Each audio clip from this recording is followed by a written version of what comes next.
మనుగడ కోటి అలలుగ పొంగు వరదల వేగాన పడిలేచు అలలకు తీపి కలలకు లేని అలసట నీకేలా నల్ల నల్ల నీళ్లలోన ఎల్లకిల్ల పడ్డట్టున్న అల్లో మల్లో ఆకాశాన చుక్కల్లు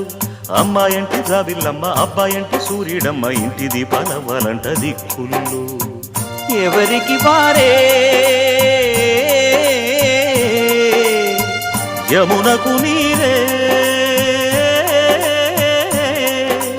రేవు నీరు నావదంట నావతోడు రేవుదంట పంచుకుంటే గోరువంక వాలగానే గోపురానికి స్వరాల గణగణ గంటలే మోగనేలా గోపబాలుడొచ్చినాక గోకులానికి పెదాల కిలకిలా పువ్వులే పుట్ట